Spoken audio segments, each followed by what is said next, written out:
Et c'est parti. Donc, officiellement, je vous redis bonsoir à tout le monde. Pour ceux qui ne me connaissent pas, mon nom est Annie Brissette. Je suis directrice des opérations d'Agile Montréal.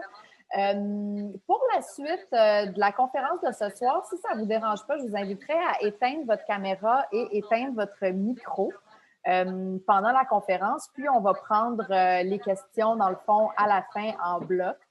Donc, si ça ne vous dérange pas, je vous inviterai à faire ça. Donc, Agile Montréal, pour ceux qui nous connaissent moins, ben c'est ça, j'en ai glissé quelques mots. Donc, on est vraiment une communauté qui accueille les gens, les professionnels de l'agilité dans le Grand Montréal, donc pas nécessairement besoin d'être sur l'île de Montréal. On a plusieurs activités, on a des événements mensuels, on a des événements de plus grande envergure, on a un programme de mentorat. Donc, je vous invite vraiment à venir sur le site web d'Agile Montréal. Oups, je vois que quelqu'un a son micro d'allumé encore. Merci. Je vous invite vraiment à venir sur le site web d'Agile Montréal pour découvrir tout ce qu'on a à offrir sur le sujet de l'agilité. Et j'en profite également pour parler d'un événement plus particulier qu'on va hoster le 11 mai prochain. C'est une nouvelle série d'événements qu'on a partie qui s'appelle Agile Agora. Pour l'événement du 11 mai, on va se pencher plus particulièrement sur le rôle du Product Owner. Fait que pour ceux qui sont moins familiers avec ce rôle-là, qui s'y intéressent, qui ont des questions, qui veulent rencontrer des gens qui font ce métier-là dans la vie, bien, je vous invite vraiment à venir à cet événement-là pour justement en apprendre un petit peu plus sur le rôle de Product Owner et également échanger avec des professionnels qui font ce métier-là dans la vie. Donc, ben, sans plus tarder, je passerai la parole à Maëlle et Laurence, qui sont nos conférenciers de ce soir, et je vous laisse avec eux pour leur conférence intitulée « Initiation à l'agilité ». Merci, Annie. Donc, bienvenue tout le monde. Laurence, je te laisse commencer. Alors, une fois n'est pas coutume, cette fois-ci, on va enregistrer la session et ce qu'on vous propose comme version, c'est de faire un tour de l'agilité, de démystifier l'agilité. On va vous en parler pendant une demi-heure, 3/4 d'heure à peu près. Et après seulement, on prendra les questions, mais il nous restera plein de temps pour justement répondre à toutes les interrogations que vous pouvez avoir, tout ce qui aura émergé pendant la conférence. Donc, on se garde les questions pour la fin pour cette fois. Donc, qu'est-ce qu'on va explorer? On va explorer l'agilité. Peut-être aussi qu'on parlera un peu de Scrum, Kanban, peut-être même un peu Safe. Bon, on en parlera un petit peu à la fin, mais c'est surtout d'agilité qu'on veut vous parler aujourd'hui. Et pour ce faire, on s'est mis à deux, parce qu'on s'est dit deux voix valent mieux qu'une.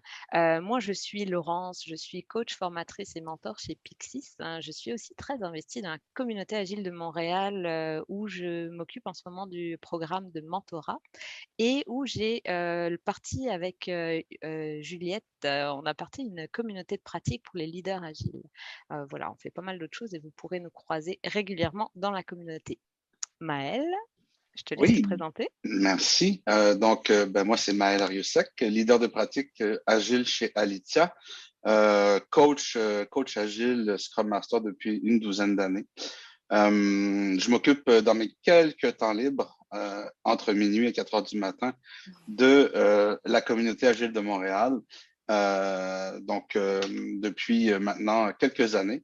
Et puis, vous avez mon LinkedIn si jamais vous voulez rester en contact et me poser quelques questions. Voilà. Excellent. Alors moi, je vais attaquer avec ce que l'agilité n'est pas. Et oui, c'est parti. Alors, Maëlle, à toi la souris. Yes. Alors, qu'est-ce que ça n'est pas? L'agilité n'est pas un processus, on entend souvent ça, et pourtant, non, ça n'est pas un processus, c'est bien plus que ça. L'agilité n'est pas non plus un livre sacré. Vous avez entendu parler du manifeste agile, on en reparlera ce soir. Non, ce n'est pas un livre sacré, c'est quelque chose qui est bien vivant. Ce n'est pas non plus du free for all avec aucune documentation, aucune planification, aucune discipline. Ça aussi, on le verra un petit peu ce soir. Ce n'est pas le chaos, même si parfois ça y ressemble, mais rapprochez-vous, regardez de plus près et vous verrez qu'il y a un ordre derrière tout ça. Ce n'est pas non plus une méthode, une recette toute faite qu'on peut suivre à la lettre et appliquer telle que, et ceux qui vous le disent sont des charlatans.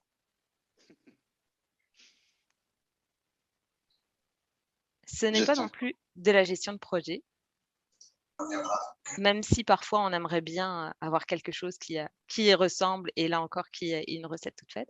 Ce n'est pas non plus une mode, même si en ce moment c'est vrai que c'est un buzzword dont on entend beaucoup parler.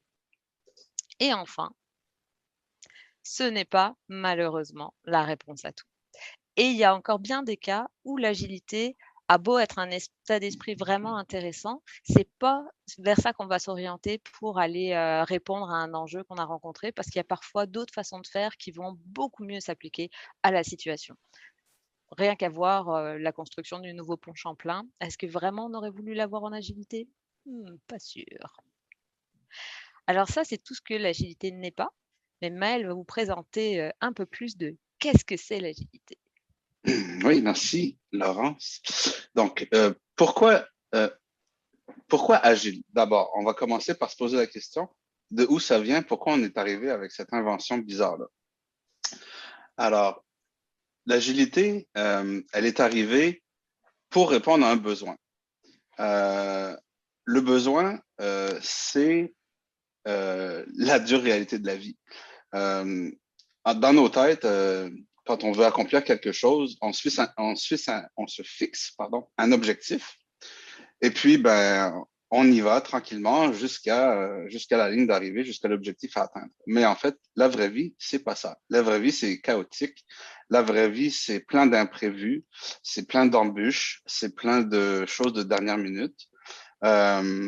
Il faut trouver un moyen d'y répondre et mieux que tout le monde et plus vite que tout le monde. Donc, il faut adopter des réflexes, il faut adopter une attitude, une façon de penser.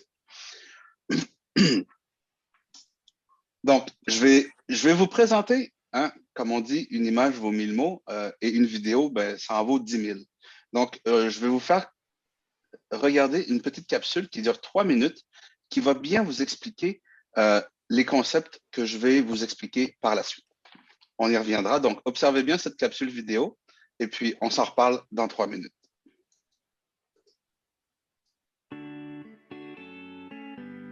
Voici Léo et Paul. Léo et Paul ont le même projet, construire un camping 5 étoiles où les gens viendront chaque été pour passer leurs vacances. Léo veut aller droit au but. Il décide de construire son camping d'un seul coup pour obtenir directement ses 5 étoiles. Paul, lui, veut héberger des clients le plus rapidement possible. Il fera évoluer son camping progressivement. Léo commence à remplir un cahier des charges très précis, détaillé et exhaustif pour le confier à son prestataire. Paul prépare déjà l'arrivée des premiers clients. Il participe à l'installation d'un accueil et des premiers sanitaires. Dès que ces installations sont vérifiées, les premières tentes peuvent déjà être plantées.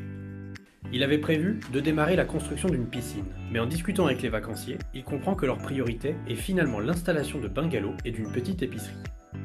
De son côté, Léo a enfin envoyé son cahier des charges. Le prestataire peut démarrer le chantier.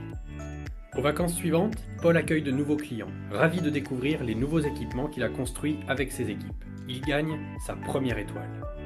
Après avoir échangé avec les campeurs, Paul est maintenant persuadé que c'est le bon moment pour installer sa piscine.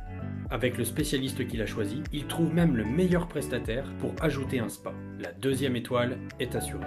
Sur l'autre camping, Léo a eu une mauvaise surprise. À un mois de l'ouverture, il s'est rendu compte que certaines de ses demandes n'avaient pas été comprises. Il n'y a pas l'eau courante. Il est trop tard pour faire de nouveaux travaux et ouvrir à temps. Plusieurs vacances passent. Paul a hébergé de nombreux clients et a su écouter leurs besoins. Progressivement, il a ajouté un club d'animation, un restaurant, une discothèque. Paul a réussi à avoir une troisième, une quatrième et enfin sa 5e étoile. Il peut compter sur du personnel fidèle et compétent. Il a atteint son objectif. Pendant ce temps, Léo a dû changer de prestataire. Il a cassé certains bâtiments pour installer l'eau courante et reprendre ensuite les travaux. Le camping a finalement ouvert, mais avec moins d'équipement que prévu et il a fallu attendre pour afficher les fameuses 5 étoiles. Alors pourquoi un résultat si différent ? Paul a adopté la méthode agile. Il a favorisé l'oral, l'écoute et le travail d'équipe. En participant au chantier, il a pu lui-même anticiper les problèmes et trouver des solutions avec chacun de ses prestataires. Il a su écouter les demandes de ses clients et s'adapter pour atteindre son objectif progressivement. Léo, au contraire, a préféré d'abord décrire son besoin le plus précisément possible, pour pouvoir ensuite tout déléguer à son prestataire. Il n'a pas pu s'adapter aux imprévus et faire évoluer son projet. Il a privilégié la documentation à la discussion, résultat, incompréhension. Chez SOR, nous travaillons en mode agile. Pour chaque projet, nous privilégions l'échange pour pouvoir toujours nous adapter aux changements et répondre aux besoins du client. Nous nous donnons plusieurs objectifs concrets et réalisables rapidement pour produire sans perdre de temps. Nous nous assurons que chaque étape du projet représente une avancée pour le client jusqu'à ce que son objectif final soit atteint. C'est ça, être agile. Bon. Alors, désolé pour le petit coup de pub involontaire. Je ne sais même pas qui la compagnie sort, mais sa vidéo est excellente. Je trouve qu'elle illustre bien les concepts dont on va vous parler. Tout de suite. Bon, j'ai eu encore le même petit problème que tout à l'heure. Je vais recommencer. Désolé pour je vois de la technologie.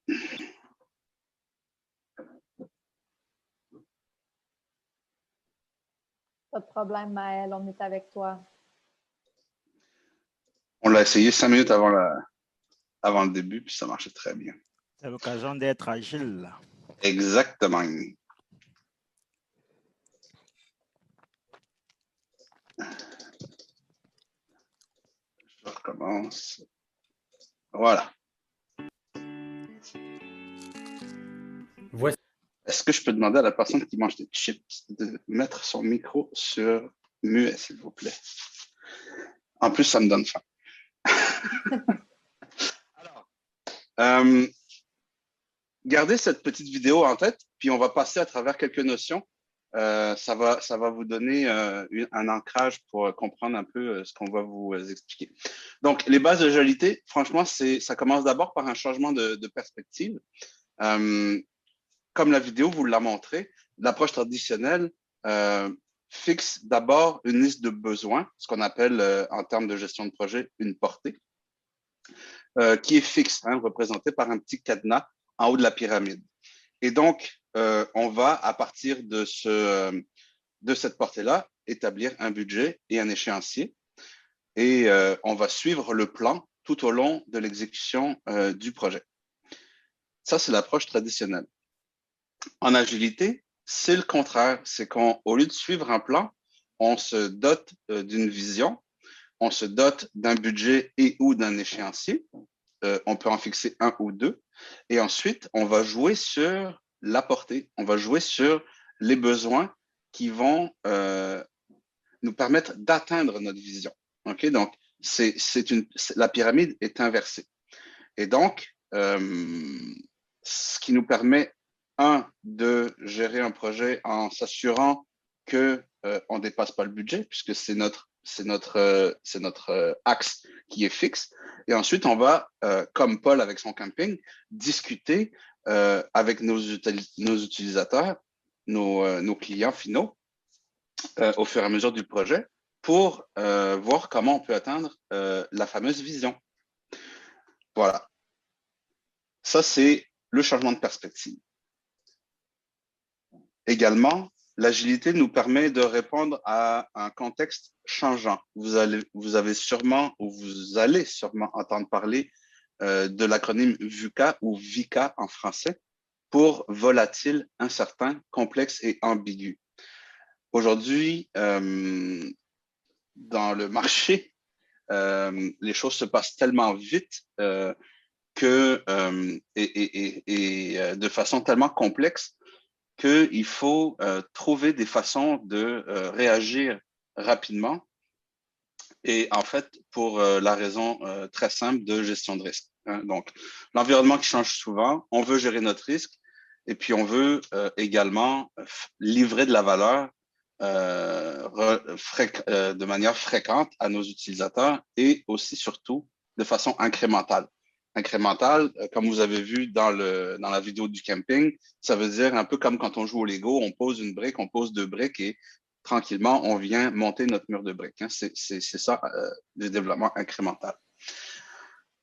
Et donc, encore là, une autre notion que vous avez vue dans la vidéo, c'est qu'on obtient un retour sur investissement plus rapide. On a un produit qui est viable, qu'on peut mettre sur le marché plus rapidement et donc commencer à récolter un peu les premiers gains au lieu d'attendre un peu comme à l'approche traditionnelle, la date finale, la livraison du produit et le gain seulement à la fin de la durée du projet ou la livraison du produit.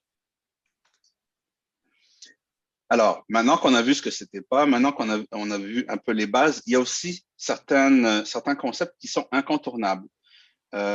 Incontournables dans le sens que je représente l'agilité sur cette slide-là dans un nuage. C'est-à-dire que c'est un grand concept qui est fait de plusieurs petites choses. Et si vous n'avez pas une de ces choses-là, vous ne pouvez pas dire que vous êtes complètement agile. Vous êtes en route vers votre agilité, mais il va toujours vous manquer certaines petites choses si vous n'avez pas tout ça. Entre autres, on est agile si on se dote d'un mécanisme de rétroaction rapide. Donc, les deux mots sont importants. Rétroaction, donc donner du feedback, et rapide, parce que si on se donne dans la durée trop de temps, ben, on va peut-être manquer certaines opportunités et le risque sera plus important à gérer.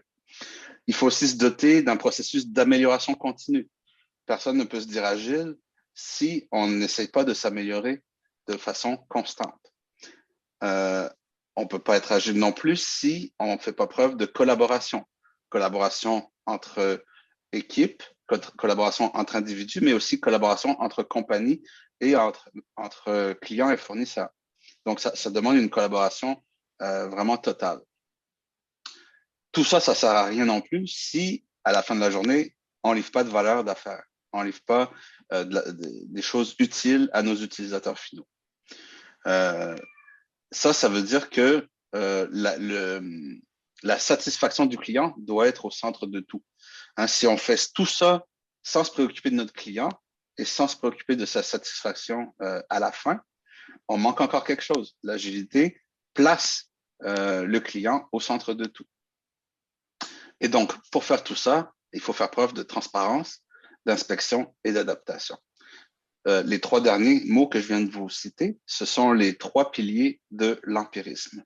L'empirisme, c'est ce qui permet la construction, comme je vous disais tantôt, en mode Lego, là, de poser des bases, d'observer des faits, d'apprendre de ce qu'on vient de créer et ensuite de pouvoir se projeter dans le futur basé sur ce qu'on vient d'apprendre dans l'itération précédente ou dans l'incrément précédent.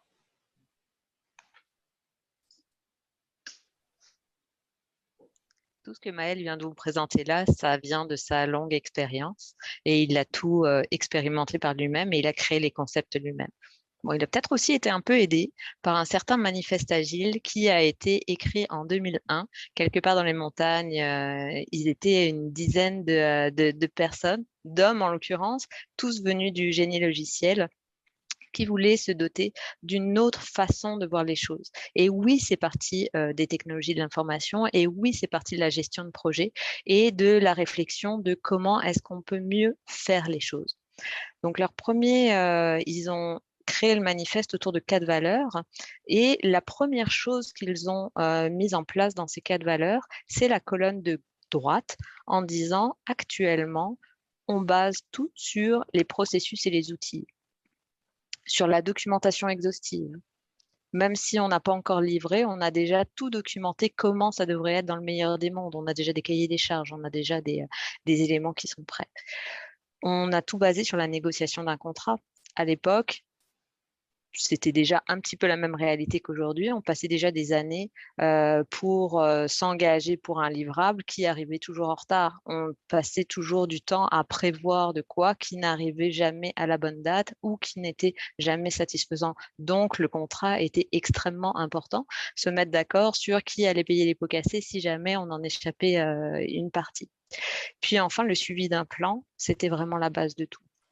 Parce que quoi qu'il arrive, une fois que le plan était établi, ce qui était important de livrer, ce n'était pas la solution finale souhaitable, la plus intéressante, mais c'était vraiment de suivre le plan.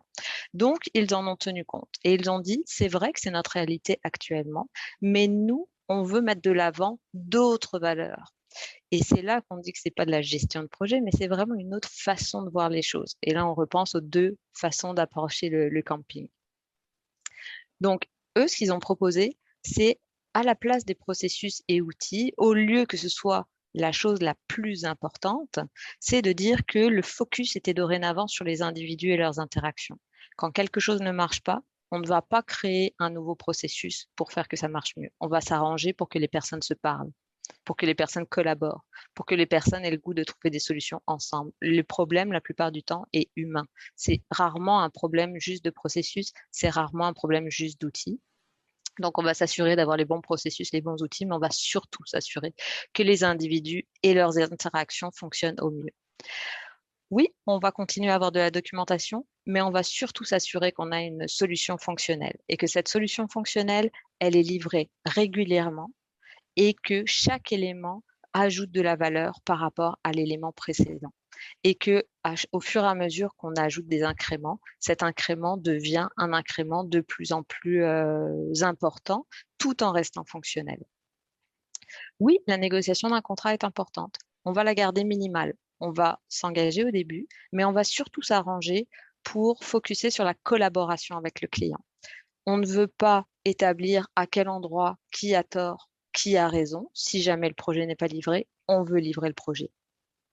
Comment on peut travailler sur cette collaboration en impliquant les parties prenantes le plus souvent, le plus régulièrement, peut-être même quotidiennement, en allant chercher le plus souvent possible du feedback pour pouvoir contribuer, collaborer ensemble pour avancer. Enfin, le suivi d'un plan. Bien sûr, le plan est toujours là. Le plan, c'est la vision et c'est les premiers steps pour se rendre vers cette vision-là, mais c'est aussi une réponse au changement, une réponse favorable au changement. Tout changement est positif. Donc là, on imagine que vous avez un projet et en cours de projet, on vous apprend qu'il y a un changement. Dans l'ancien temps, la demande de changement, c'était la pire des choses qu'on pouvait vous dire. Tout de suite, on allait revoir le contrat et voir à quel endroit qui allait payer pour ce changement-là. Maintenant, une demande de changement, c'est quelque chose qu'on va accueillir avec un certain plaisir, avec en tout cas une satisfaction de se dire heureusement qu'on a eu cette information maintenant et qu'est-ce qu'on va en faire pour l'utiliser. Par exemple, on apprend que le client finalement avait mal compris et c'est pas ça qu'il veut. Tant mieux, on l'a su avant que le projet soit terminé, donc on va accueillir ce changement et on va le modifier. Donc la réponse favorable au changement devient un nouvel état d'esprit. Donc là, on voit que en 2001 déjà, ils ont posé les bases pour dire voilà comment on faisait les choses jusque-là. On va continuer de garder tout ce qui a de la valeur dans nos façons de faire, mais on va changer le focus. C'est le triangle dont parlait Maëlle, c'est le nouveau paradigme, le changement d'état d'esprit pour faire les choses d'une autre façon. Là, on est en 2001 avec le manifeste agile. Depuis, il y a eu une autre proposition qui a été faite par Joshua Krivsky. Vous pouvez aller voir sur le site, c'est tout simplement modernagile.org, je pense, le lien. Lui va aller encore plus loin. C'est-à-dire que là, on ne parle plus de comment faire les choses, mais on parle vraiment des valeurs qu'on veut aller chercher en bout de ligne. C'est très proche, c'est vraiment une évolution du manifeste agile, mais ça va aller renforcer encore certains points.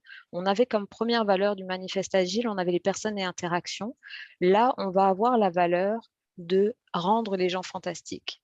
Rendre les gens fantastiques, c'est rendre les collaborateurs, toutes les personnes avec qui on travaille, les membres de l'équipe, les parties prenantes, c'est aussi rendre les clients fantastiques, c'est aussi rendre les fournisseurs fantastiques. Les rendre fantastiques, c'est leur donner leur place, leur donner un environnement de travail et de collaboration où ils vont pouvoir être à leur meilleur. Et en étant à leur meilleur, ils vont pouvoir innover. En étant à leur meilleur, ils vont pouvoir collaborer. En étant à leur meilleur, ils vont pouvoir apporter le maximum de leurs compétences et de leur talent.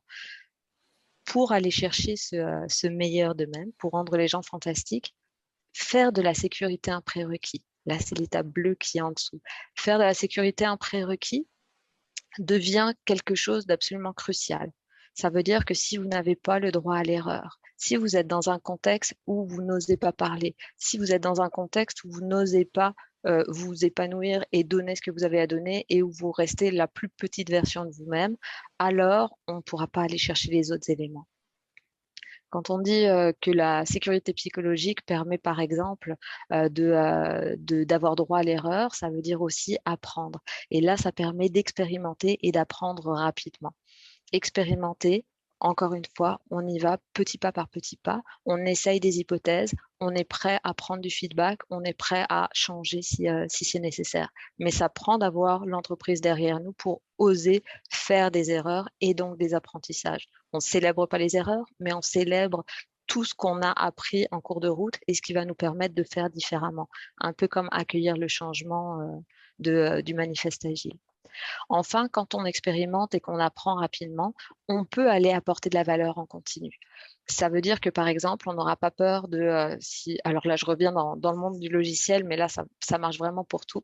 On n'aura pas peur de livrer quelque chose qui n'est pas final au client ou qui est buggé éventuellement, qui peut avoir une petite défaillance parce que la relation a été établie avec le client. Et donc, on va pouvoir apporter de la valeur en continu et on va pouvoir réajuster aux besoins si jamais on se rend compte que le feedback n'est pas aussi positif que ce qu'on aurait voulu. Donc ça, c'est vraiment les 4 piliers du Modern Agile, qui n'est pas si loin du manifeste agile, mais qui nous amène quand même une coche plus loin. Là, ce qu'on vient de voir jusqu'ici, c'est l'état d'esprit agile. Et c'est pour ça qu'on vous disait que agile n'est pas un processus. C'est pour ça qu'on vous disait que agile n'est pas de la gestion de projet. Agile, c'est pas une façon de faire les choses. L'agilité, c'est vraiment une façon d'être, c'est une façon de penser, c'est une façon d'appréhender le monde qui est différente. Ça commence par cet état d'esprit, ça commence par ses valeurs, puis en dessous des valeurs, il y a 12 principes qui sous-tendent et qui aident à justement mettre en place. Par exemple, c'est favoriser le dialogue face à face. Par exemple, c'est essayer d'avoir les cycles de production et de livraison les plus courts possibles. C'est plusieurs choses comme ça qui vont donner des petites façons de comment est-ce qu'on peut travailler au mieux, collaborer au mieux pour aller vraiment viser la valeur et livrer la performance et viser la performance. En dessous de ces 12 principes, il y a des méthodes. Là, on arrive dans l'univers de ce que beaucoup connaissent pour être l'agilité, à savoir les méthodologies Scrum, les méthodologies Kanban ou Scrumban, les méthodologies SAFe, discipline Agile. Il y a plusieurs mots comme ça qui vont peut-être vous parler, Extreme Programming. Donc là, on est dans des façons de faire. Mais si ces façons de faire ne respectent pas les principes, les valeurs et l'état d'esprit, on est juste dans des méthodes qu'on applique, mais sans aller chercher la valeur de ce qu'il pourrait y avoir en arrière. Enfin, ces méthodes utilisent des outils et des pratiques. Vous avez peut-être entendu parler de backlog, vous avez peut-être entendu parler de rétrospective, vous avez peut-être entendu parler de Jira. Tout ça, c'est intéressant, mais encore une fois, il faut que ça vienne supporter quelque chose qui est dans l'intérêt d'avancer. On peut appliquer une rétrospective en mettant tout simplement une activité qui fonctionne à tout coup, mais sans avoir l'esprit de réellement vouloir se remettre en question, sans vraiment avoir l'esprit de vouloir s'améliorer et de prendre du feedback. Dans ce cas-là, une rétrospective sera juste une rétrospective. Es-tu en train de dire que faire de l'agile, c'est pas être agile? C'est pas mal ça que je suis en train de dire, ouais. Ouais. Ça fait beaucoup de sens. Ouais. Et d'ailleurs, peut-être que tu veux nous en parler plus des différentes méthodologies ou des différentes façons de faire? Tout à fait. Tiens, t'as une belle transition, on dirait que ça a été prévu comme ça. Je vais vous parler de celle que vous connaissez sûrement le plus ou que vous avez entendu sûrement le plus parler, c'est la méthodologie Scrum. Scrum, ça nous vient de l'anglais du rugby, en fait, qui veut dire mêlée. Et donc, si on regarde un peu l'illustration à l'écran, ceux qui ne savent pas jouer au rugby ou ceux qui ne sont pas sur le terrain regardent ça puis ils disent c'est n'importe quoi, tout le monde se pitche n'importe comment, puis essaie de faire quelque chose, attraper le ballon. Mais en fait, ceux qui sont sur le terrain, eux savent très bien ce qu'ils font et ils connaissent très bien leur objectif et il y a des techniques pour y arriver. Je vais vous expliquer rapidement, très, très en bref, là, parce qu'on pourrait en parler longtemps. Mais on va survoler le framework, le cadre Scrum. Dans Scrum, en fait, c'est pas super compliqué. Il y a 5 événements, il y a 3 rôles et 3 artefacts. Les 3 rôles, c'est le product owner, donc le responsable de produit ou chef de produit, dépendamment de vos milieux de travail. Il y a l'équipe de réalisation et il y a le Scrum Master.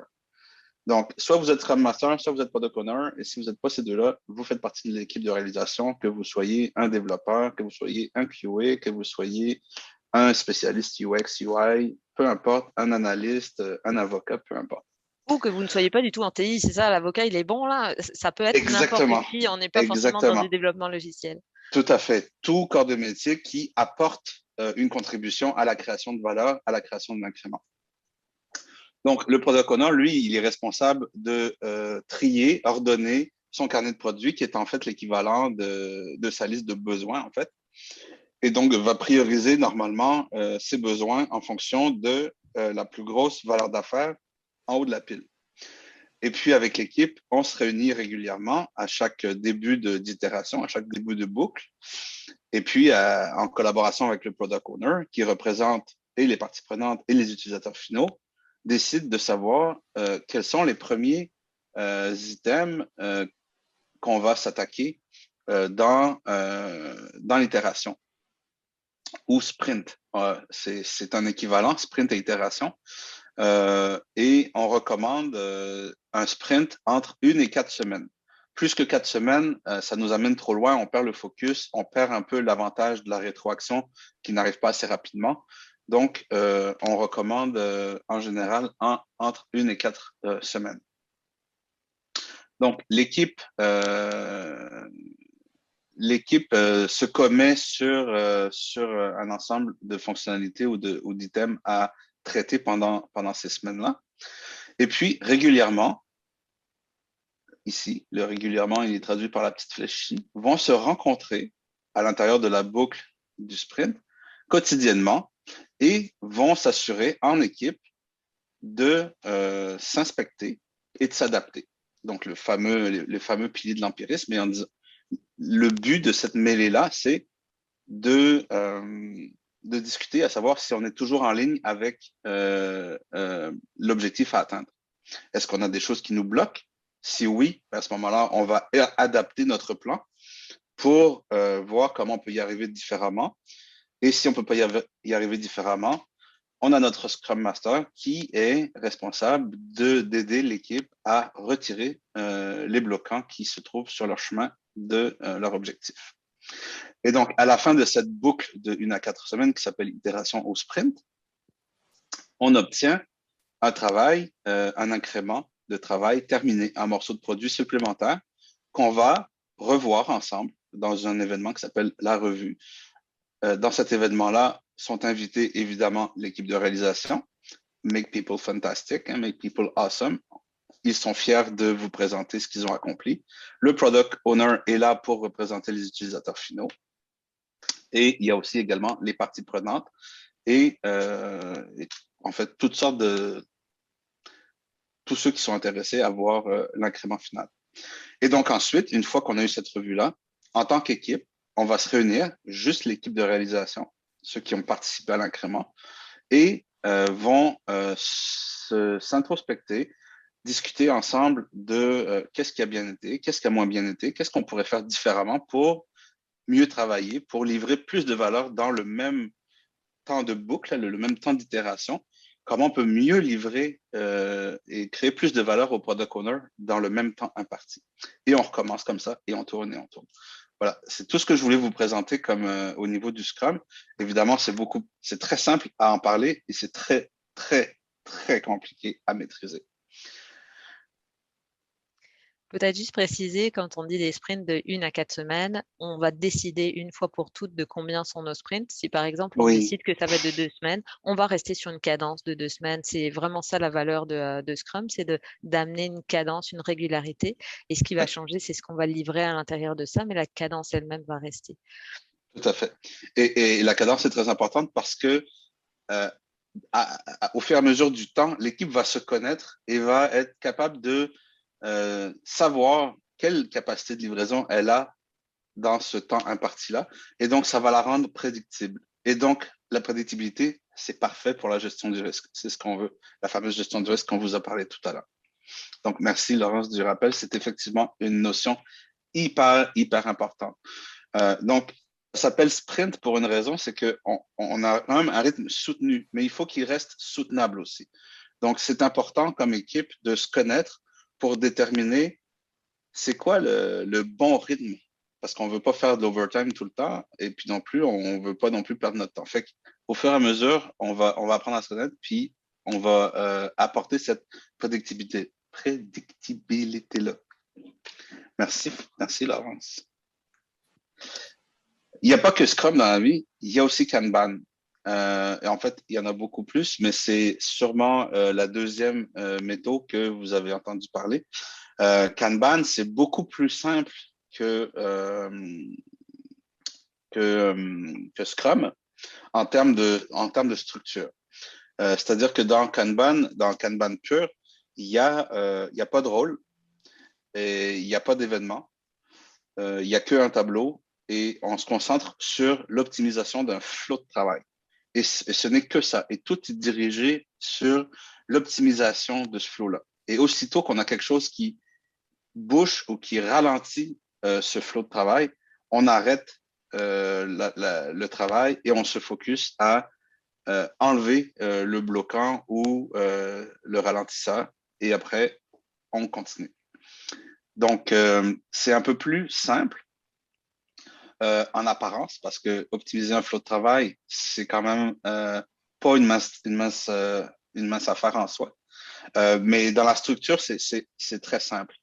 Il y a aussi un mix des deux méthodes que je viens de vous parler, le Kanban et le Scrum, dans une méthode un peu hybride qu'on a appelée Scrumban, qui est en fait pas tout à fait du Scrum, pas tout à fait du Kanban, mais qui va un peu chercher entre guillemets, le meilleur des deux mondes, c'est-à-dire qu'on va travailler sur un flow, mais on va quand même se doter de certains rôles parce qu'on est dans une structure, on est dans une organisation qui nous impose, mais qui travaille avec certains rôles.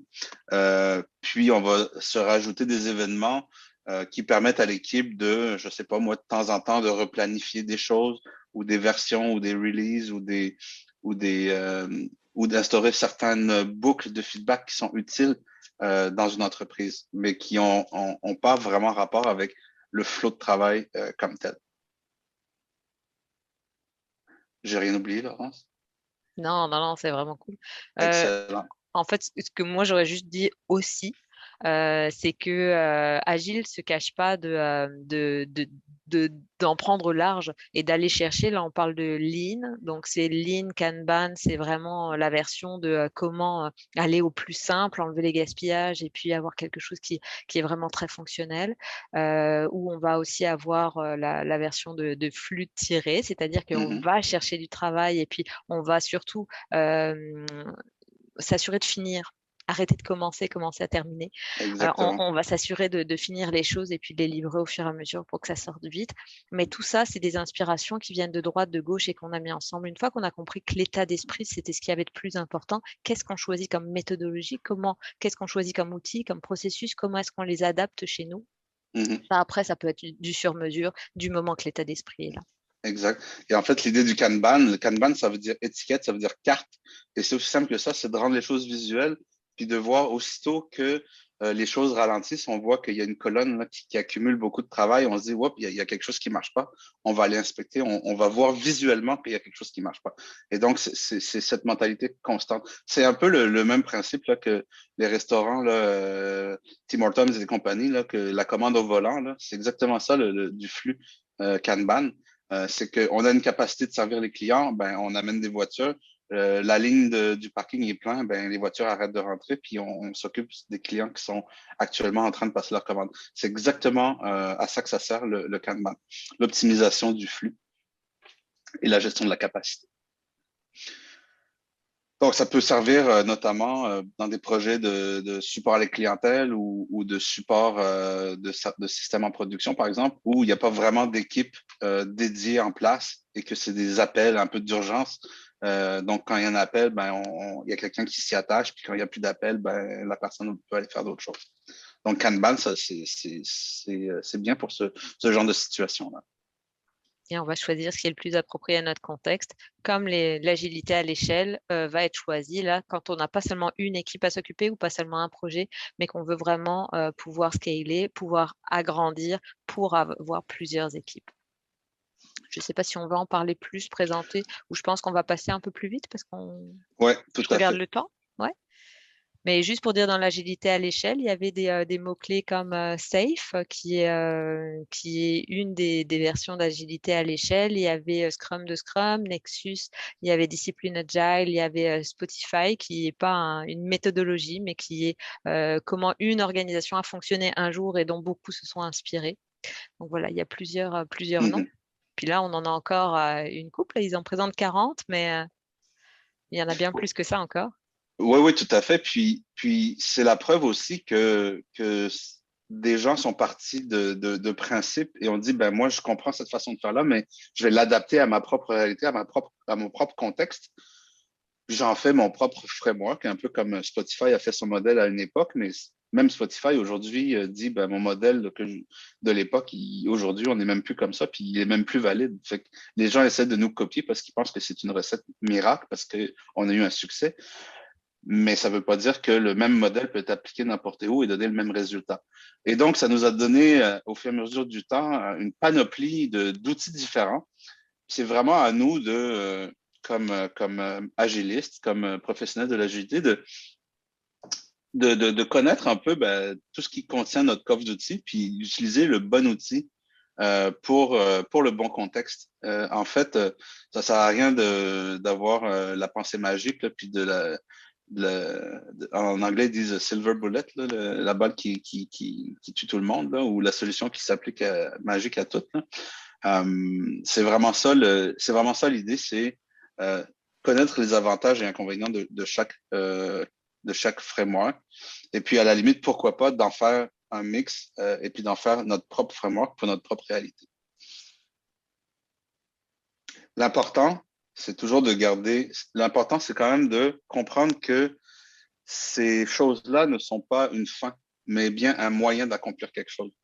Et ce qu'on essaie d'accomplir, c'est, je le répète et je le souligne et je martèle, c'est de la livraison de valeur à nos clients finaux. Ça, c'est super important. Voilà, c'est tout ce que j'avais à dire.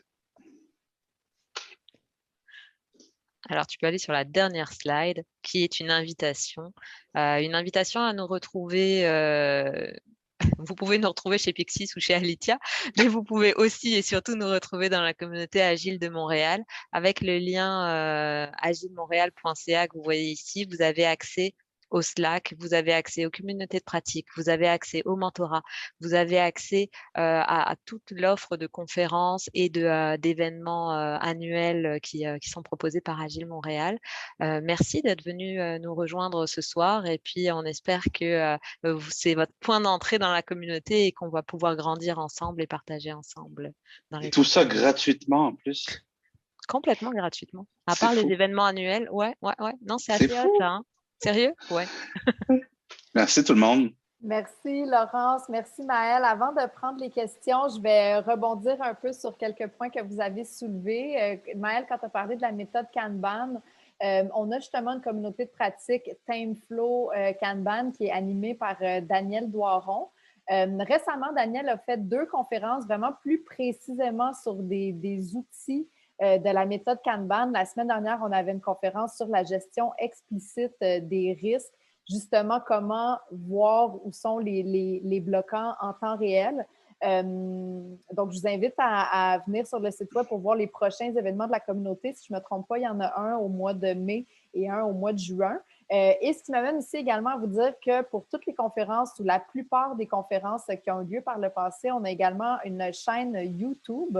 Donc, par exemple, la conférence de la semaine dernière sur la gestion explicite des risques se retrouve sur notre chaîne YouTube. Donc, je vais vous partager le lien sous peu où est-ce que vous avez accès à vraiment plein de contenus de conférences qu'on a eues par le passé à Agile Montréal. Pour les questions, en fait, je vous invite soit à les écrire dans le chat, et étant donné, vu qu'on est nombreux ce soir, s'il y en a qui veulent poser leurs questions de vive voix, je vous invite à peut-être lever la main avec la petite fonctionnalité que vous avez sur Zoom, parce que j'ai l'impression que si je dis go, posez vos questions, il y a peut-être plusieurs personnes qui vont les poser en même temps. Donc, pendant que vous réfléchissez à vos questions, Maëlle et Laurence, on a déjà eu une première question dans le chat qui est Samy qui demandait « Est-ce que DAD fait partie des méthodes? Disciplined Agile Delivery ». Oui, on a passé vite la slide, hein. On avait la slide agilité à l'échelle où on avait Safe, discipline agile, où on avait aussi Less, où on avait aussi Nexus, Scrum de Scrum. Discipline agile, oui c'est ça, discipline agile delivery ou discipline agile tout court. C'est une des méthodes qui est proposée, un des cadres qui est proposé pour aider les entreprises à devenir agiles. Et donc, ils vont vraiment aller chercher tant au niveau des finances, aller chercher au niveau de vraiment de toutes les parties de l'organisation pour que ça supporte l'agilité. À l'intérieur de ça, par contre, c'est du choose your wow. Choisis ta façon de travailler. Choose your way of working. Donc, ça peut être éventuellement d'aller chercher pour les équipes du Scrum ou du Kanban ou d'autres façons de fonctionner qui marchent bien, mais s'assurer que l'organisation est prête à les accompagner pour avoir la meilleure livraison possible au niveau infrastructure, au niveau architecture, au niveau finance, au niveau légal, tous les niveaux de l'organisation. Okay. Est-ce que ça répond, Samy? Oui, Samy. Ben, en fait, tout le monde, vous pouvez rallumer votre caméra sans problème. Puis, Samy, je vois que tu es encore sur mute, mais fais-nous signe si jamais tu voulais en savoir plus sur la question. On a reçu également… Oui, vas-y, Laurence. Peut-être juste un ajout. Là, la communauté de pratique, c'est chez PMI Montréal qu'elle se trouve, la communauté de pratique Discipline Agile. Il y a toute une communauté pour ça. Justement, à ce sujet-là, on a fait une conférence, on fait un panel de discussion il y a quelques semaines qui se retrouve également sur notre chaîne YouTube. Donc, s'il y en a qui veulent en savoir un petit peu plus sur Discipline Agile, on avait justement 4 intervenants qui en ont parlé un petit peu plus en profondeur et qui ont partagé leur expérience et qui ont répondu à plusieurs questions. Donc, je vous invite à aller sur notre chaîne YouTube, encore une fois, s'il y en a qui veulent visionner la conférence. Dans le chat, on a également reçu une question de Nicole qui dit « Je comprends qu'il existe plusieurs concepts agiles, Kanban, Scrum, Lean. Pouvez-vous, s'il vous plaît, nous parler un peu plus de l'agilité Lean? » Est-ce que tu veux que j'y aille? Vas-y. OK. En fait, j'aurais aimé un peu plus de précision, mais juste comme ça, avec ce que je comprends de la question, le Lean, en fait, ça nous vient du Japon, de l'entreprise, des manufactures, des chaînes de montage. Fait que c'est des concepts qui sont beaucoup plus pour, justement, j'allais dire, des flux, hein, c'est ce que j'ai expliqué tantôt. Ils essayaient d'optimiser les chaînes de montage, puis aussitôt qu'il y avait quelque chose qui marchait pas, une vis qui rentrait pas, ils arrêtaient la chaîne de montage, ils appelaient le fournisseur et disent non, ça marche pas, on arrange le processus, tu vas t'arranger pour réparer tes choses de vis, et une fois qu'on a les bonnes vis, on repart le truc. Donc, c'est beaucoup plus sur du flux, tandis que l'agilité, c'est un peu un cousin. Là, c'est du flux poussé.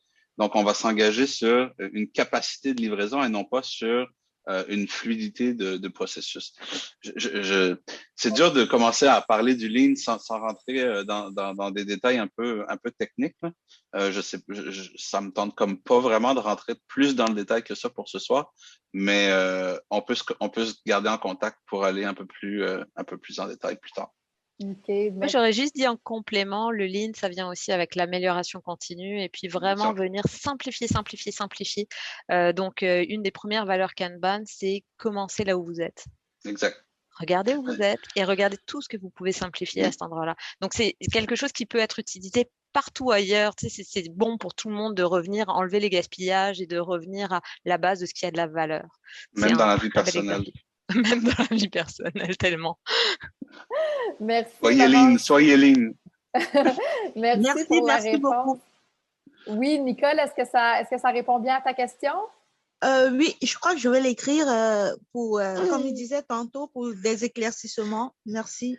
OK, Ça me fait plaisir. super, merci. On a Vincent également qui avait une question dans le chat. Quel conseil donneriez-vous à l'attention d'une personne n'ayant jamais travaillé en mode agile et étant désignée par son employeur pour tenir un rôle de product owner? Je demande pour un ami, bien sûr. Mais la Fais de la première réponse, méditation. envoie ton ami chez Pixis. Maëlle, tu avais une autre réponse? Oui, envoie ton Euh, ami chez Alicia. Voilà.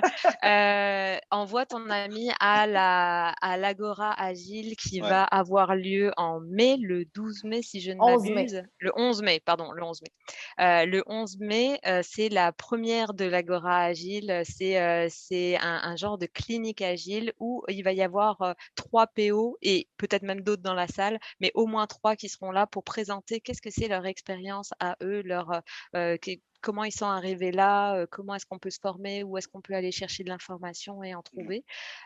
Donc c'est une très belle place par où commencer. Il y aura un genre de panel et ensuite il y aura des rencontres donc avec mentorat. Si tu arrives avec des questions, bah, ça par exemple, ce serait une très belle question Ouais. à leur apporter. Par où commencer? Puis, je suis pas dogmatique et je ne crois pas à une Bible, mais un bon moyen de commencer aussi, c'est d'aller lire le guide Scrum, qui est traduit dans plein de langages et qui est la base un peu de comment on fonctionne. Et le product owner étant un des rôles de Scrum, c'est une bonne place pour commencer. Vous allez déjà avoir, ça rassure beaucoup, une espèce de description là, de tâches ou de responsabilités. Euh, Ça, c'est la base. Puis après, l'expérience et les cliniques, les communautés de pratique vous donneront un peu plus d'insight, là, mais déjà, ça va vous donner un peu l'étendue des responsabilités d'un product owner. Euh, Aussi, sur le site de Scrum, scrum.org, il y a plein de lectures aussi qui vont vous aider à commencer dans le rôle, hein, que ce soit un rôle de product owner ou même de Scrum Master. C'est des très bonnes lectures. J'ai pas d'action dans la compagnie mais d'expérience, quand je suis allé sur ces sites-là, c'était bien expliqué et puis ça donne une bonne base pour commencer. Puis pour... Et oui, vas-y, Laurence. ben, j'ajouterais aussi que c'est quand même toujours intéressant de demander à ta compagnie, eux, qu'est-ce que c'est pour eux un product owner? C'est toujours intéressant de savoir quand on t'a demandé de jouer de rôle, eux, comment ils le comprennent. Exactement. Il y a toujours Très un petit bon truc point. à creuser. J'ai mis un petit vidéo dans le chat, PO in a nutshell, pour ceux qui parlent anglais. C'est une très bonne entrée en matière pour Scrum en général, pour PO en particulier. Puis, je scanne un peu, je vois Benoît notamment qui est là. Si toi, tu as des trucs à donner pour les PO, n'hésite pas à passer. Et puis, j'en profite pour passer un appel.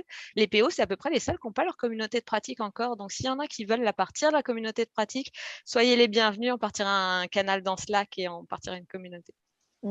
Puis pour revenir à la première partie de votre réponse, quand vous dites venez chez Pixis, venez chez Alicia, c'est que dans le fond, est-ce que je comprends que vos compagnies offrent du coaching justement pour accompagner des product owners, c'est ça? Du Oui, tout coaching à et de fait. la formation. Exactement. OK. Donc, ça peut être des portes également, chercher un coaching, chercher une formation pour l'ami, bien sûr, de la personne qui a posé la question. On a Yvette qui avait également une question. Est-ce qu'il y a des formations spécifiques à la préparation pour la certification Product Owner ou Scrum Master? Donc, on reste un peu dans le sujet. Oui, tout On a à la fait. même réponse. Allez Sur chez le, sur Alicia. Allez oui, exactement. Oui, mais de toute façon, chez Alicia, c'est pas des formations qui préparent à la certification. C'est des certifications plus pratiques, des formations plus pratiques, je veux dire. Si vous voulez vous préparer aux certifications de Scrum.org, commencez par le site de Scrum.org. Et puis, il y a même une section qui vous permet de passer des questionnaires, des examens blancs, là, des pratiques. Fait qu'entraînez-vous à ça, il y a pas de problème. Ouais. Alors, donc la réponse est aller chez Pixis parce que nous, on forme pour la préparation au PSM, au PSPO et aux autres. Mais non, surtout, c'est vrai que c'est un très bon point de départ d'aller voir sur scrum.org. C'est vraiment un bon début. Par contre, et là, j'ai aucun intérêt dans la chose, mais juste dire que les assessments en ligne, les tests qu'on peut faire en ligne sont vraiment très simples par rapport à ceux qu'on doit passer. Donc, il faut quand même se préparer un petit peu plus. N'hésitez pas aller sur Internet, regarder un peu ceux qui l'ont passé avant vous, en prenant note aussi que le guide Scrum a changé en novembre. Donc, peut-être si vous trouvez des choses sur Internet, juste vous assurer qu'ils sont encore d'actualité. Mais ça peut être utile parfois de se faire accompagner pour préparer. Surtout le PSPO est un petit peu plus difficile. Le PSM, je trouve, ça c'est un avis personnel, je trouve que c'est un petit peu plus facile de se préparer par soi-même. Le PSPO a des questions qui sont un peu, qui arrivent un peu par la bande, qu'on n'attend pas forcément. Et on ne le réussit pas toujours du premier coup. Voilà. Je ne veux pas faire peur non plus, Ben, vaut mieux, mais parfois un peu de préparation, pas juste se dire je l'ai passé en ligne et ça s'est super bien passé. Parfois juste s'attendre à ce que ce soit une coche plus difficile. En passant, puis on parle beaucoup de certification, je veux juste rajouter quelque chose. Ça ne prend pas une certification pour pratiquer. C'est pas parce que vous n'avez pas de certification que vous n'êtes pas bon et c'est pas parce que vous avez une certification que vous êtes bon. Moi, j'ai travaillé plus de 10 ans avant de passer ma première certification. Ça ne m'a pas empêché de faire mon métier. Donc, je vous dirais, c'est beaucoup plus la pratique qui va faire votre excellence. La théorie, ça reste de la théorie. D'ailleurs, je vous conseille peut-être même d'avoir un peu d'expérience avant même de vous présenter à un examen. Ça va peut-être même encore vous faciliter plus les choses. Tout à fait, tu fais vraiment très bien de dire ça. Et puis, on en parlait au programme de mentorat avec les mentors. Et puis, on se disait, tiens, il y a ça aussi. Quelqu'un qui vient, participe dans la communauté, va sur le Slack, trouve un mentor ou devient mentor. Et puis, il n'y a pas besoin d'avoir une très, très longue expérience pour devenir mentor. Il y en a qui sont devenus mentors alors qu'eux-mêmes en étaient à leur premier mois, année d'expérience à peine. Ouais. Il n'y a pas besoin d'avoir beaucoup d'expérience pour donner une valeur à quelqu'un qui arrive et qui a des questions. Donc ça peut aussi être une très bonne façon de se préparer et d'apprendre à connaître son rôle.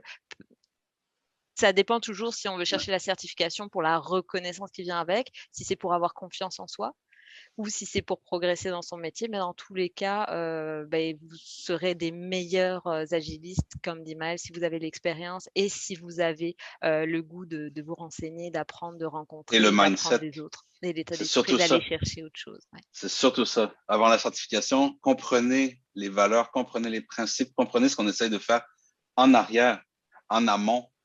La certification, c'est à l'autre extrême, c'est rien du tout. Là. C'est, comme dit Laurence, des fois, c'est simplement pour se rassurer, ou rassurer nos clients, ou rassurer nos patrons, ou essayer de se comparer, mais vous pouvez être agile sans le papier, il n'y a pas de problème. Et peut-être pour aller avec Samy, qui avait une question qui était proche, est-ce que c'est recommandé pour un Scrum Master de préparer une certification PSPO? Exactement la même réponse. Ça dépend pour qui tu l'as fait. Est-ce que c'est pour toi? Est-ce que c'est pour ton employeur? Est-ce que c'est pour devenir coach et tu trouves que ça fera mieux dans ta signature? C'est toutes ces réponses-là. Sinon, en soi, tu n'as pas besoin d'avoir passé le PSPO pour vraiment comprendre quel est le rôle de PO et accompagner un PO. En fait, il y a Yvette qui dit c'est aussi bon pour trouver de la job. Oui, parce que certains employeurs aiment les papiers, les diplômes, c'est normal. Ça prouve seulement que tu as une capacité à répondre à des questions théoriques. Tu connais la théorie, tu as un peu d'expérience qui te permet de te mettre en situation. Maintenant, sur le terrain, tu vas aller sur le terrain, on te donne une licence Jira, une équipe de réalisation, puis il faut que tu livres un projet. Peut-être que ta certification ne te servira peut-être plus à grand-chose. Fait que c'est un mix. C'est un pensez-y-bien. C'est ça.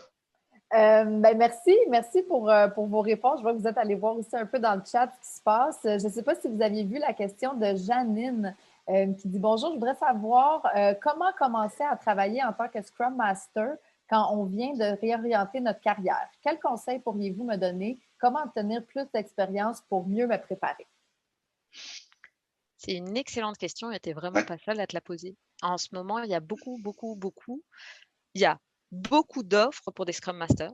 C'est vraiment très, très en demande. Et il y a beaucoup de Scrum Masters qui disent, ou de personnes qui ont envie de commencer en agilité, particulièrement comme Scrum Master, qui disent, OK, comment est-ce que je me fais cette expérience, cette fameuse première expérience? Comment est-ce que je me mets le pied à l'étrier? Puis honnêtement, on n'a pas la réponse. Oui?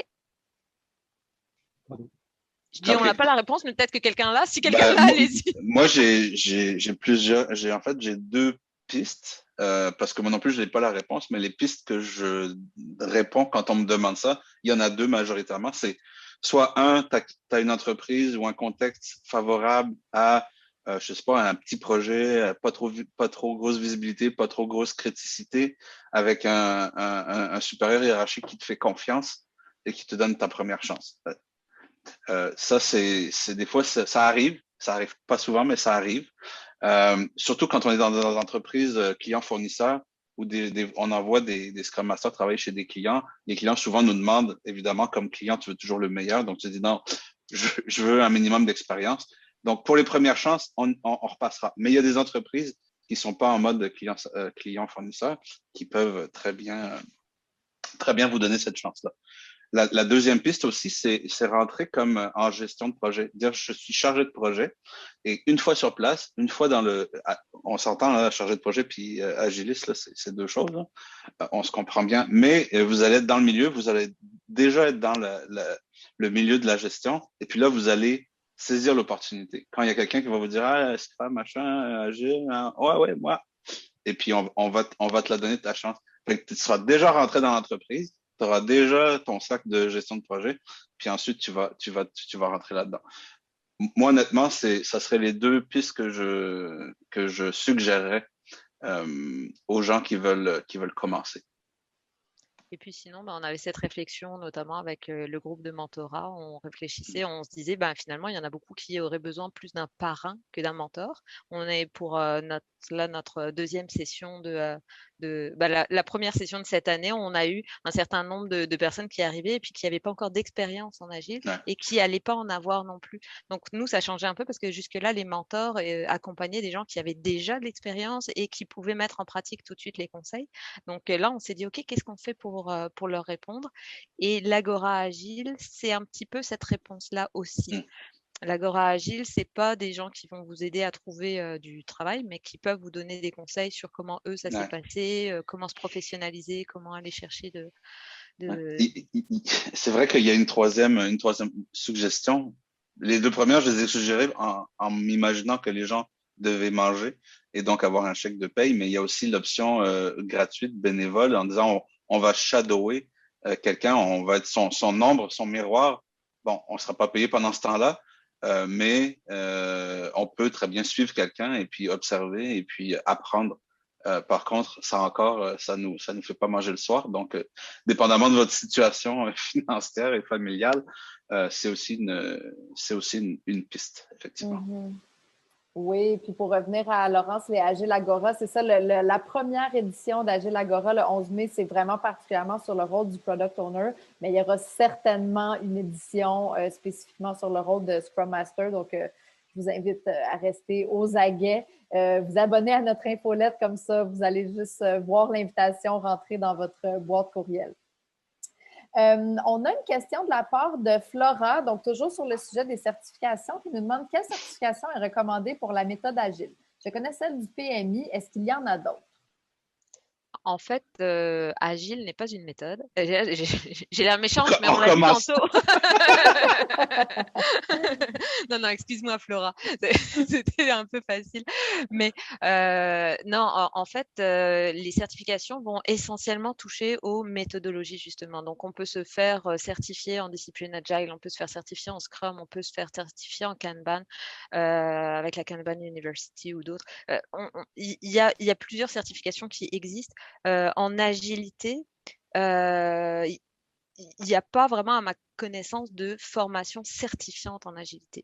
Par contre, il y a IC Agile, par exemple, qui est un organisme d'accréditation de formation qui va donner des certifications pour l'agilité RH, pour l'agilité en leadership, pour l'agilité, la facilitation, les coachs en agile. Donc là, ça va être par corps de métier, par expertise de métier en agilité. Et encore là, c'est toujours sur la technique qu'on va te certifier, c'est pas sur le mindset. Exact. Donc là, c'est sur les métiers, par exemple, comment tu fais des RH, mais dans un contexte agile avec un état d'esprit agile. Donc, c'est d'autres façons de faire, mais là encore, c'est effectivement des façons de faire. Et celle à laquelle tu fais allusion, donc si c'est celle de PMI, c'est alors quelqu'un va m'aider, ACP. Oui, il y a Wapi qui fait oui la tête, merci. ACP, ouais. ACP, donc là, c'est de la gestion de projet agile. On est chez PMI, donc c'est de la gestion de projet. Donc, c'est encore une question de méthodologie. On fait de la gestion de projet, mais avec un état d'esprit agile. Donc, pas de formation sur l'état d'esprit, seulement sur les techniques. Est-ce que je pourrais ajouter quelque chose? Bien sûr. Oui, concernant les certifications, surtout pour Agile, bon, il y en a plusieurs, comme il n'y a pas seulement le PMI qui fait les certifications Agile, et comme Laurence a dit, il y a ICT qui fait aussi, il y a Scrum.org, il y a aussi le CSM et le PSPO. Avec Scrum Alliance, oui. Oui, Scrum Alliance qui fait aussi la certification. Mais de tout cela, toute cette certification tourne autour de ce qu'on a montré dans l'une des slides là, l'état d'esprit, les valeurs, les principes et puis la méthodologie. Sauf qu'il y a certains qui vont pousser la réflexion un peu plus loin, d'autres vont se limiter à, je prends seulement le nombre de questions qu'il y a. Par exemple, pour le PMI va jusqu'à 120 questions, alors que les autres, c'est probablement moins de questions.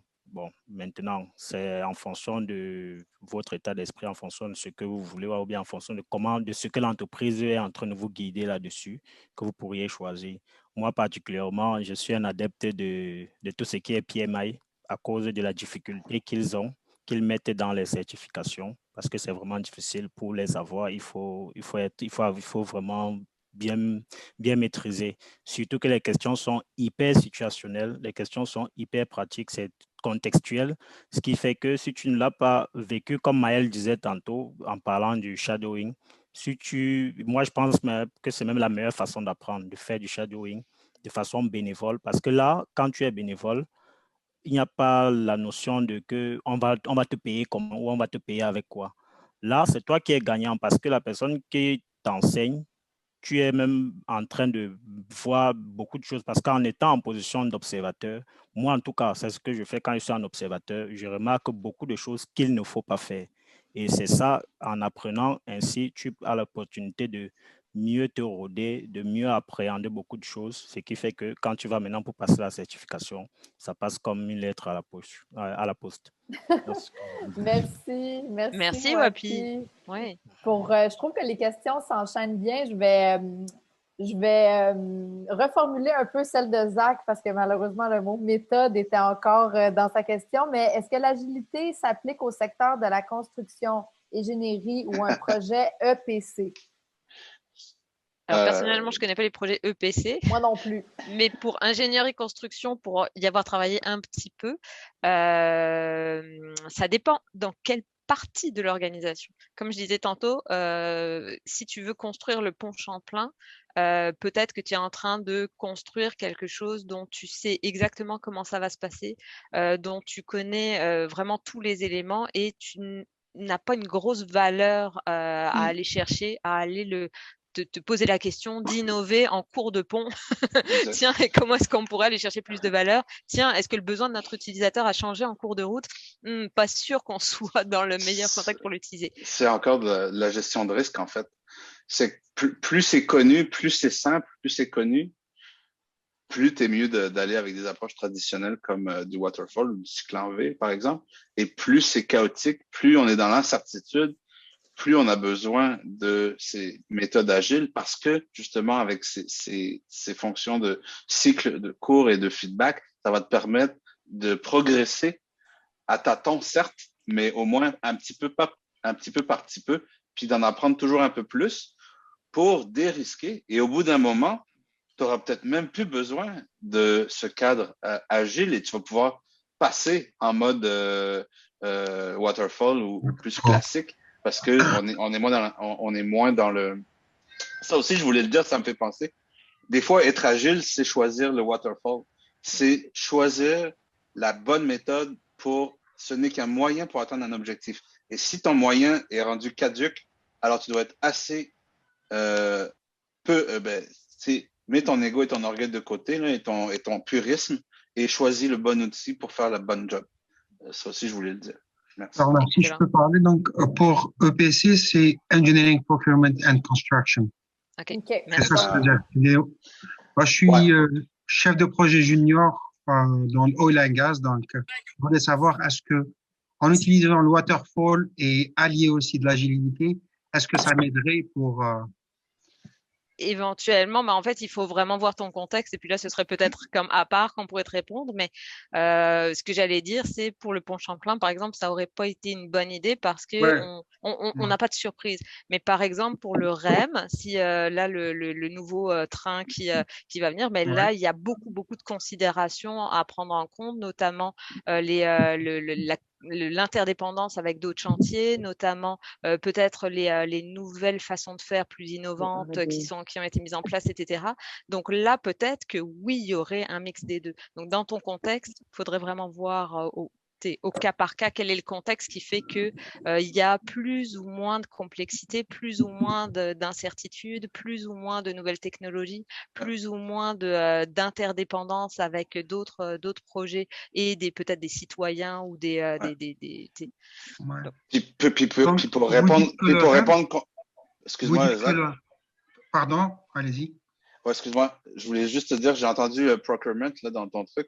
Le procurement, je pense, la dernière étape avant la totale agilisation des entreprises. Là. Je t'encouragerais à déjà aller comprendre ce que eux attendent aussi au niveau du procurement, parce que s'ils te demandent des garanties puis des projections sur 5 ans, puis un budget avant de partir, puis de dire, tu vois, on va cadrer le truc, faut que ça fonctionne aussi avec la façon dont ton argent et ton budget est géré au sein de ta compagnie, au sein de ta réalité. Là. Parce qu'en mode agile, t'as bien compris qu'on inverse un peu la pyramide, donc on Ouais. vient un peu casser les choses Les standards. plus traditionnelles, les standards du marché actuel un peu. Là. Ben, actuel. Là. En tout cas, plus traditionnel, on va dire. Je ne vais pas dire actuel Non, mais parce qu'il y en a qui le font. Non, oil and gas, c'est plutôt directement, c'est standard, c'est carré. Donc, on a un budget, on a des délais, on le fait, donc on ne sort pas d'ici. Donc, ce n'est pas des projets à longue durée, c'est des projets de 36 mois, 48 mois au maximum. Donc, c'est des budgets bien définis et tout. Donc, je voulais savoir si utiliser l'agilité, ça pourrait m'aider un peu à optimiser quelque chose dans la construction un peu. Un truc comme ça. Oui, mais tu sais, l'agilité, en partant, c'est un mindset. Hein, Ouais. vois ça comme du gros bon sens aussi, de dire si tu crées pas de valeur à la fin de ta journée, tu n'as rien fait. Si tu n'as pas collaboré avec ton client, tu n'as rien fait. Après, comment tu le fais, comment tu l'appelles, c'est des étiquettes, c'est des moyens, puis c'est propre à toi, mais c'est vraiment ça qu'il faut comprendre, c'est mettre ton client, peu importe est-ce que ton client c'est le département du procurement ou si c'est les usagers du pont Champlain, peu importe, mais aller leur parler et voir qu'est-ce qui a de la valeur pour eux, puis travaille à arriver à ça le plus rapidement et le plus aisément possible. OK. C'est ça la mentalité. Merci. Merci. Je vois qu'il y a Flora qui avait la main levée et qui a baissé sa main. Donc, Flora, est-ce que tu avais une question? Si c'est le cas, je t'invite à allumer ta caméra et ton micro et à poser ta question. Et le temps que Flora nous rejoigne, je vais juste souligner, j'arrive tout de suite Flora, mais il y a Benoît qui nous partageait, alors ça va faire plaisir à Michel Harvey, il nous partageait un documentaire sur Tout TV sur le pont Champlain qui a peut-être été plus agile que ce que je ne l'ai dit, donc je vous invite à aller voir et puis on lancera le débat plus tard. J'ai été surpris, Laurence, honnêtement, tu vas voir l'ingénieur en chef, là. On aurait tous travaillé avec ce gars-là, c'est clair. C'est fou, là. Et puis, on n'a jamais dit qu'en agile, on était les gentils, qu'en traditionnel, c'était les méchants. On ne l'a pas dit, hein. Non, honnêtement. Il était génial. Et c'est super. Bah, excellent. Donc, à voir, on va aller le voir. Et puis, la question d'Abby sur est-ce qu'il y a des contre-indications à l'agilité. Je ne sais pas si Abby, ce qu'on vient de discuter là, ça a répondu un peu à ta... Oui, ça a répondu à ma question, merci. Ouais, en fait, c'est ça. C'est quand c'est trop simple, quand c'est peu complexe, tu n'as aucun intérêt à aller avec des méthodes agiles. Vas-y avec un truc plus traditionnel. C'est straightforward, c'est connu. Bang, bang, on suit le plan. Merci, bonsoir. Tu sais, fabriquer une chaise, là, on s'entend que tu sais exactement le nombre de morceaux de bois que ça te prend, le nombre de clous, à quel endroit les poser. Pac, pac, pac. Hein? Mais peut-être envoyer une fusée dans l'espace, il y a peut-être un peu plus d'inconnus. Fait que là, il faut y aller peut-être un peu plus incrémental. Donc, c'est ça l'idée. Excellent. Et puis parfois, on peut prendre des bouts aussi. Et l'état d'esprit, comme dit Benoît, ben, parfois, c'est vraiment l'état d'esprit est là. On le fait en waterfall, mais avec un sacré état d'esprit en arrière. Tout à fait, tout à fait. Tout à fait. Laura, je t'invite à venir nous rejoindre. Non, mais c'est très intéressant ce que vous êtes en train de dire. Et surtout, ce que Maëlle dit, là, vraiment, ça me parle parce que on n'est pas obligé de faire de l'agile, dépendamment du projet. Mais ma question, c'est justement, il parlait de choses connues. Donc, lorsque, admettons, l'objet ou le projet désiré est connu, on n'a pas besoin ou c'est moins intéressant de faire de l'agile. Mais par exemple, un projet qui est récurrent, disons, est-ce qu'on peut faire de l'agile avec un projet qui est récurrent? Est-ce que c'est intéressant, étant donné que la chose est connue? Moi, je dirais que non, mais...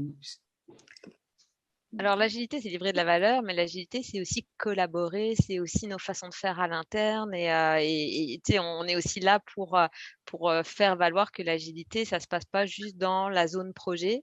L'agilité, ça se passe aussi au RH. L'agilité, ça se passe aussi sur les finances et comment on réalloue les budgets. L'agilité, c'est aussi comment l'organisation collabore ensemble pour aller chercher encore plus de valeur par rapport à sa raison d'être. Et encore plus de valeur pour ses clients. Puis donc, il y a toujours un intérêt à aller collaborer de plus près avec tes clients et à aller collaborer mieux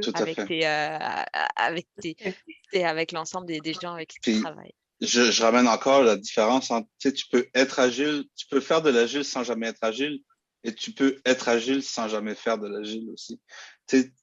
Comme Benoît l'a dit tantôt, tu peux être agile en méthode en V. Je veux dire, c'est un mindset. C'est éviter. En fait, le mindset, là, c'est maximiser la quantité de travail non fait. C'est-à-dire qu'il faut éviter de travailler pour rien. Il faut constamment travailler pour créer de la valeur. C'est ça, être agile. Après que tu fasses n'importe quoi, je veux dire que tu utilises n'importe quel outil pour travailler, si tu as cette pensée-là en arrière, tu es agile. Okay. Et autre élément. Merci. Autre élément, c'est la satisfaction du client en toute chose. Tout le temps. La satisfaction du client. Avant tout. Avant tout, c'est le premier principe agile en fait. Des 12, c'est le premier principe. Tout à fait. Et d'ailleurs, si tu reprends, quand tu regarderas les decks, là, au centre de mon nuage, c'est la satisfaction client. Il est vraiment au centre de tout, même au centre de mon nuage. Donc, tout tourne autour de la satisfaction client. C'est la création de valeur qui est importante. Super. Bon, ben, je viens de faire un bon tour du chat. Je n'ai pas vu de nouvelles questions, mais je vois qu'il nous reste une dizaine de minutes. Fait que s'il y en a qui ont encore des questions, je vous invite à lever la main afin qu'on vous donne la parole ou profiter de ces derniers instants pour poser vos questions. Je vois qu'il y a plus des commentaires. Samy qui dit qu'il y a des gens qui font des bonnes pratiques en agilité sans s'en rendre compte. Oui, c'est ça. Non, mais c'est un bon point, Samy. Il y a des gens qui avaient ce mindset-là avant même que le manifeste existe, avant même qu'on appelle ça agile. C'est vraiment une façon de penser. Il y a des gens qui ont mis des mots dessus puis qui en ont fait ensuite, qui en ont découlé toutes sortes de frameworks, là, de cadres. Mais à la base, je veux dire, on n'a rien inventé, là. Très intéressant, très intéressant. Bon, je vois plein de gens qui ont commencé à nous remercier. Donc, peut-être qu'on est à cette étape-là. Peut-être que c'est le moment, bien, premièrement, de remercier Maëlle et Laurence pour cette super conférence. Merci, ça a vraiment été très instructif. J'espère qu'il y en a beaucoup parmi vous qui ont appris des choses ou qui ont revisité peut-être des bases de l'agilité. Merci aussi à tout le monde qui a été présent ce soir. On était plus d'une cinquantaine. Fait que merci vraiment pour votre participation. Je refais mes petits messages. Je vous invite vraiment à aller sur le site web d'Agile Montréal pour voir nos activités, vous abonner à l'infolettre aussi. C'est vraiment la meilleure manière d'être au courant de ce qui se passe en termes de conférences mensuelles, d'événements d'envergure, de programmes comme le programme de mentorat, les événements des communautés de pratique. Donc, c'est vraiment la meilleure manière de nous rejoindre. Il y a évidemment aussi sur notre site web tous les liens vers la chaîne YouTube dont je parlais, dont j'ai mis le lien dans le chat, le lien vers le Slack, le lien vers les différentes plateformes sur lesquelles on est présent. Donc, ça fait le tour. Maëlle, Laurence, le mot de la fin? Ouais, ben, en fait, je viens juste de l'écrire, en fait, le mot de la fin. Si je pouvais vous conseiller quelque chose, la meilleure façon d'être agile, c'est d'être curieux, en fait, de toujours poser des questions. Soyez toujours à l'affût des choses et remettez constamment en question le statu quo, hein, de se faire dire, ben, on a toujours fait ça comme ça. Ben non, tu sais, innover, poser des questions, peut-être qu'on n'a pas besoin de fonctionner comme ça et peut-être qu'il y a d'autres manières de fonctionner. Donc, la curiosité, ça va générer tous ces bons comportements-là qui vont vous faire progresser et innover. Voilà, ça c'est mon mot de la fin. Laurence, je te laisse le vrai mot de la fin. Et il va avec le tien, c'est que soyez curieux et puis là, vous venez trouver une communauté d'accueil. C'est tellement une belle communauté, venez l'explorer et puis venez nous rencontrer. Je suis sûre qu'il y aura quelque chose pour vous par chez nous. Donc, agilemontréal.ca. agilemontréal.ca. Vous retrouverez tout à partir de là. Oui. On vous attend. Le site web, l'infolettre et le Slack, c'est vraiment là que ça se passe le plus, je vous dirais. Ben, merci tout le monde, puis j'espère vous voir bientôt lors d'un prochain événement. Merci tout le monde. Merci. Merci à vous. Merci, Merci à bye. vous. J'aurais peut-être une petite question sur la prochaine Agora pour PO. Ouais. Ça semblait être limité à 15